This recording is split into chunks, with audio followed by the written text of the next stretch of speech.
তোমাকে ছেড়ে আমি আর থাকতে পারছি না, এই একটা কথাতেই গলে গেল 5টা বছর ধরে পুষে রাখা রাগ, অভিমান, দূরত্ব। ভরা কোর্টরুমে সবার সামনে ডিভোর্সের কাগজ ছিঁড়ে ফেলে দিয়ে স্বামীকে জড়িয়ে ধরল স্ত্রী। হ্যাঁ, মুহূর্তের মধ্যেই বিচ্ছেদের গল্প বদলে গেল ভালোবাসায়। কি ভাবছেন, নিশ্চয়ই কোনো সিনেমার প্রমোশন করতে এসেছি? একেবারেই না। বরং সম্প্রতি দিল্লির এই দম্পতির ডিভোর্স পেপার ছিঁড়ে একে অপরকে জড়িয়ে ধরার ভিডিওটি দেখে শুধু আমার নয়, বরং গোটা দেশের চোখে জল। কারণ 5 বছরের তিক্ততা, ভুল বোঝাবুঝি আর সম্পর্কের টানাপোড়েনকে পিছনে ফেলে দিনের শেষে জয় হলো ভালোবাসার। আর ঠিক কি কারণে দুজনকে ডিভোর্স দেওয়ার সিদ্ধান্ত নিয়েছিল সৌরভ এবং শিখা? আসুন আজকের এই ভিডিওতে আমরা শুনে নিই সবটা। সম্প্রতি এক্স হ্যান্ডেলে রোজি নামের একটা অ্যাকাউন্টে সৌরভ এবং শিখার এই মন ভালো করা ভিডিওটি আপলোড করা হয়েছে। সেই ভিডিও এবং পোস্ট সূত্রে জানা যায় 2020 সালে শিখা সিং নামের এই তরুণীর সঙ্গে সৌরভ নামের এক যুবকের বিয়ে হয়।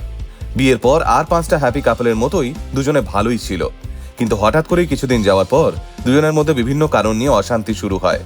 ধীরে ধীরে তাদের দাম্পত্য জীবন এতটাই জটিল হতে শুরু করে যে পরিস্থিতি আদালত পর্যন্ত গড়ায়, যা দেখে দুজনেই সিদ্ধান্ত নেয় একসঙ্গে থেকে চুলোচুলি করে তিলে তিলে শেষ হয়ে যাওয়ার থেকে ডিভোর্স নিয়ে আলাদা হয়ে যাওয়াটাই শ্রেয়। এরপর দুজনেই দুই বাড়িতে জানিয়ে দেয় যে তারা এই বিয়েটাকে আর কন্টিনিউ করতে চায় না। কিন্তু সব থেকে তিক্ত সত্যি হলো এই কোর্ট কাছারির কোনো বিষয় এত সহজে মেটে না। তাই দীর্ঘ 5টা বছর ধরে ডিভোর্সের সেই কেস লড়তে লড়তে এক প্রকার ক্লান্ত হয়ে গেছিল সৌরভ এবং শিখা।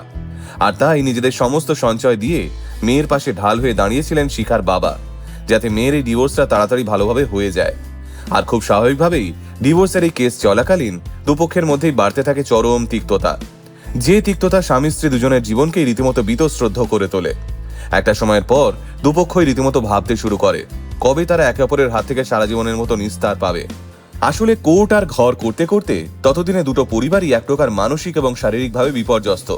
আর তার মধ্যেই ঘটে যায় অন্য একটা ঘটনা। আসলে জীবনের বোধহয় অন্য কোনো প্ল্যান ছিল ওদের নিয়ে, তাই হঠাৎ করেই মেয়ে শিখার এই ডিভোর্সের বিষয়ে প্রতিনিয়ত ছোটাছুটি করতে করতে শিখার বাবা অসুস্থ হয়ে পড়েন। তাকে হাসপাতালে নিয়ে গেলে চিকিৎসকেরা জানিয়ে দেন শিখার বাবা হৃদরোগে আক্রান্ত হয়েছেন, তার অবস্থা ভালো নয়। সেই সময় রাতারাতি বাবার এই অবস্থাতে শিখার পায়ের তলার মাটি টলে যায়। এছাড়াও বাবার চিকিৎসার জন্য জলের মতো টাকা বেরোতে শুরু করে। আর শিখা যে ভালো নেই, শিখার বাবা হাসপাতালে ভর্তি, এই গোটা খবরটাই গিয়ে পৌঁছয় সৌরভের কানে। সৌরভের জায়গায় অন্য কেউ হলে হয়তো মনে মনে আনন্দ পেত কিংবা বলতো বেশ হয়েছে, কিন্তু সৌরভ তা করে না। উল্টে সৌরভ এই খবর পাওয়া মাত্রই হাসপাতালে পৌঁছে যায় এবং একজন প্রকৃত স্বামীর মতো স্ত্রীর পাশে দাঁড়িয়ে তার বাবাকে সুস্থ করে বাড়ি ফিরিয়ে আনে। এরপর যথারীতি মামলার কার্যক্রম চলতে থাকে। অবশেষে আসে সেই বহুল প্রতীক্ষিত দিন, যেদিন আবারও আদালতের কাঠগড়ায় মুখোমুখি দাঁড়ায় সৌরভ এবং শিখা। খুব স্বাভাবিকভাবেই আইনগতভাবে তারা তখন একে অপরের প্রতিপক্ষ। তাই ভরা আদালত কক্ষে বিচারকের সামনে স্বাভাবিক নিয়মেই চলছিল সওয়াল জবাব। বিচারক সৌরভকে জিজ্ঞেস করেন, আপনি এই ডিভোর্সটা চান?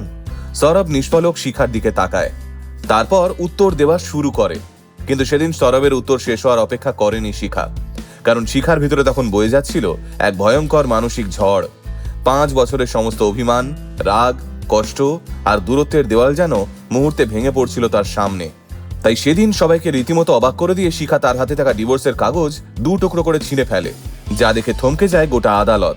আর তারপর পুরো সিনেমার হিরোইনদের মতো পরক্ষণে ছুটে গিয়ে সৌরভকে জড়িয়ে ধরে সে এবং কান্না ভেজা কণ্ঠে বলে, আমি আর পারছি না তোমায় ছেড়ে থাকতে।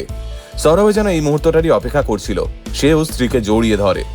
এরপর অবশ্য উভয় পক্ষের আইনজীবীরাই বলেন, এতদিন শত শত বিবাদ আর বিচ্ছেদের সাক্ষী থেকেছে এই ফ্যামিলি কোর্ট, কিন্তু এই ঘটনা ইতিহাস রচনা করলো। অন্তহীন সিনেমার একটা বিখ্যাত ডায়লগ আছে না, sometimes absence is required to feel a person's presence more intensely. এই ঘটনাটা আপনাদের বলতে বলতে আমার সেই কথাটাই কানে বাজছে। কখনো কখনো কোনো ব্যক্তিকে আরো গভীরভাবে অনুভব করার জন্য তার অনুপস্থিতি সত্যিই প্রয়োজন হয়। তাই কোথাও গিয়ে সম্পর্কের দূরত্বেরও খুব প্রয়োজন আছে জানেন, একটা স্পেস। কারণ দূরে গেলেই আমরা বুঝতে পারি এই পৃথিবীতে আমাদের কদর করার মানুষ ঠিক কজন আছে। তাই ভালোবাসায় কদর করতে শিখুন। মনে রাখবেন, ভেঙে ফেলা খুব সহজ, কিন্তু চারা গাছকে মহিরুহ করা এত সহজ নয়। তাতে যত্ন লাগে, আর যত্ন ছাড়া কেউ বাঁচে না, সে মানুষ হোক কিংবা গাছ। আশীর্বাদ করবেন সৌরভ আর শিখা যেন এইবার নিজেদের সম্পর্ককে যত্ন করতে শেখে, কারণ জীবন সবাইকে সবসময় দ্বিতীয় সুযোগ দেয় না।